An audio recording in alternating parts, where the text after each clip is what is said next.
जय गुरु जी। Satsang by Jaya aunty on 11th November 2017। गुरु जी से परिवार का कोई भी सदस्य जुड़ा हो तो पूरे परिवार के एक एक जने का ख्याल गुरु जी रखते हैं। गुरु जी हम सभी का भविष्य देख पा रहे हैं तो उनके प्लान में हमारे भविष्य को अच्छा बनाने की युक्ति भी होती है। हम सिर्फ अपने वर्तमान या बीते कल को जान पा रहे हैं। हमें गुरुजी की बात या जो हमारे साथ उनकी ब्लेसिंग्स चल रही होती हैं समझ नहीं आता है और हम अनकहे शब्दों में शिकायत ले ही आते हैं। गुरुजी पर पूरा भरोसा है तभी हम सुखी और शांत रह सकते हैं, नहीं तो हम विचलित होते रहेंगे। ये ठीक वैसा ही है जैसे अपने बच्चों के भविष्य को संवारने के लिए एक माता पिता कुछ बड़े टास्क से बच्चों को गुजारते हैं।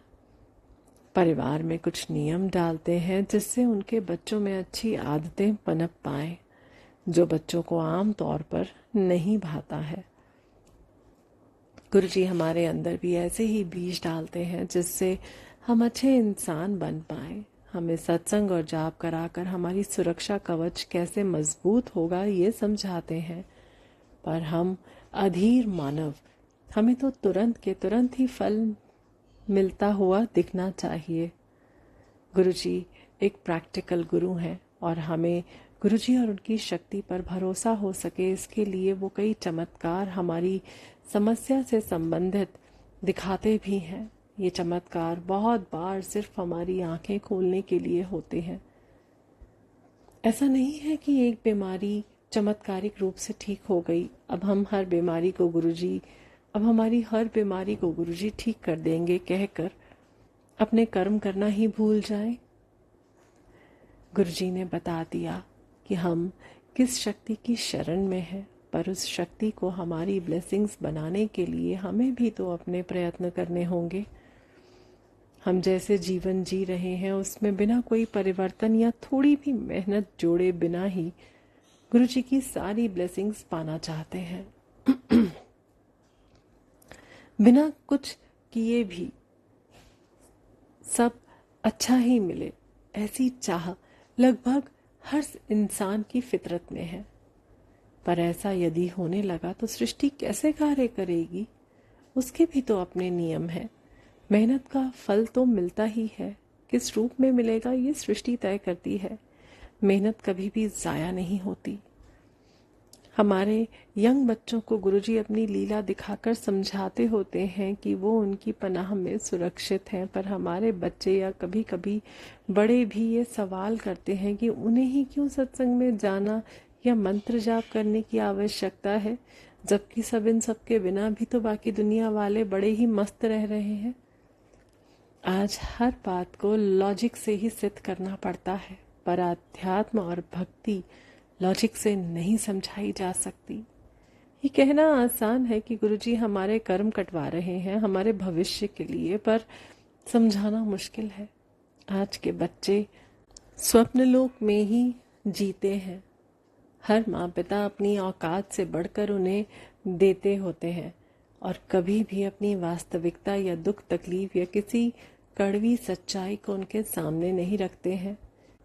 तो जमीनी वस्तु स्थिति क्या है आज के बच्चों को पता ही नहीं है। उन्हें ये भी पता नहीं है कि कलयुग के इस वक्त में कोई सुखी है ही नहीं।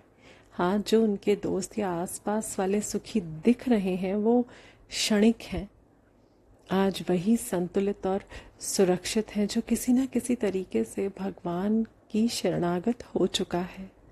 गुरुजी हमारे बच्चों को आज ब्लेस कर रहे हैं, मंत्र जाप सिखा रहे हैं ताकि उन्हें उन काले समय को ना झेलना पड़े जो उनकी तरफ तेजी से बढ़ रहा है।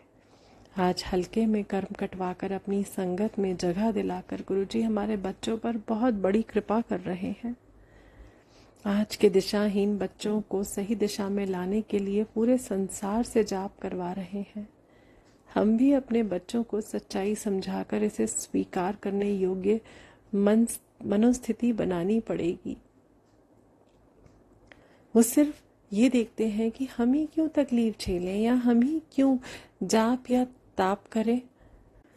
उन्हें जो मिला उसे अपना भाग्य और नहीं मिला है उसे दुर्भाग्य की संज्ञा देकर निकल जाने से उनके दिन नहीं बदलेंगे।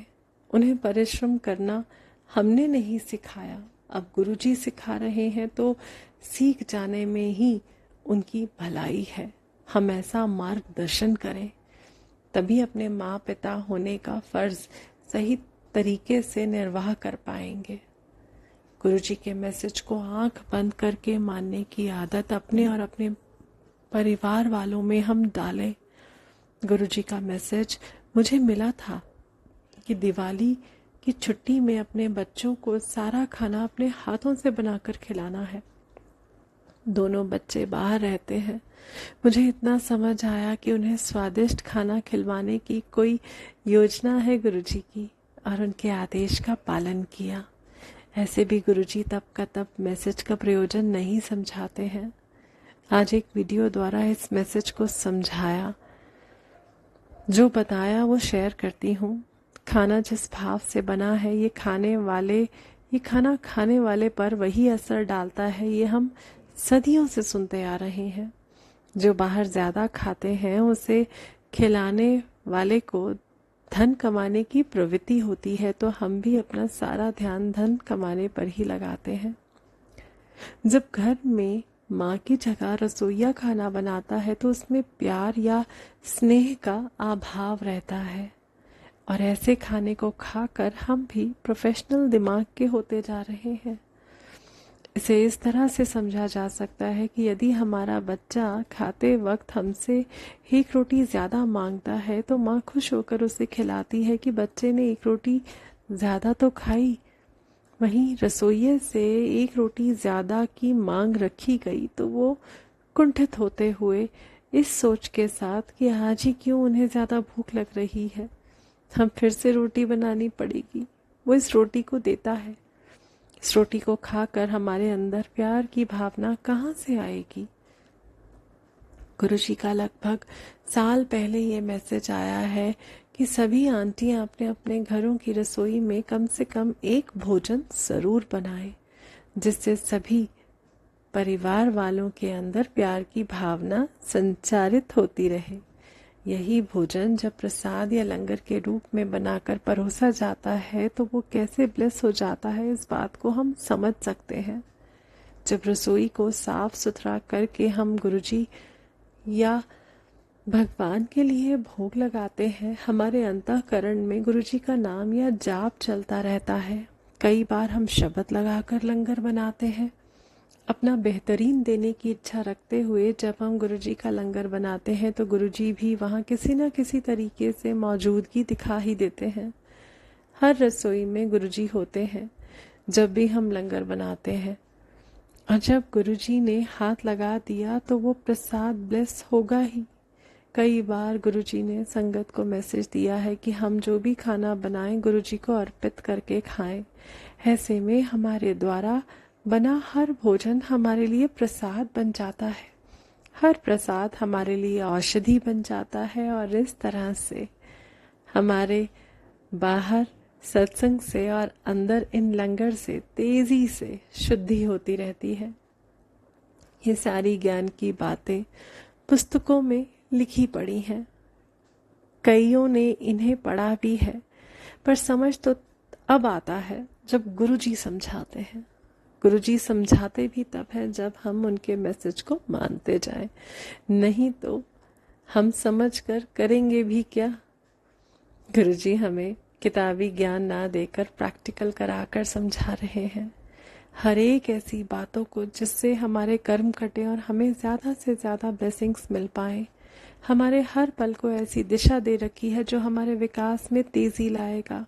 बार बार यही अनुरोध करती हूँ कि जो भी मैसेज मिले, जब भी मिले, उसे भाव के साथ तभी फॉलो करें, बिना इफ एंड बट या फिर कोई और लॉजिक लगाए। जिसे पता है कि हमारा कल्याण किसमें है, वो हमसे कोई बड़ा काम नहीं करने को कह रहे हैं। इन छोटी छोटी बातों को मानकर हम धीरे धीरे ही सही पर लगातार आगे बढ़ते जाएंगे। हम स्वीकार करें कि गुरुजी ने जो कहा है करने को, उसे करना ही हमारे हक में है, और कोई दूसरा विकल्प है ही नहीं। इस कलयुगी दानव के चंगुल से अपने को सुरक्षित रखने का गुरुजी को हमारे पल पल का ध्यान है।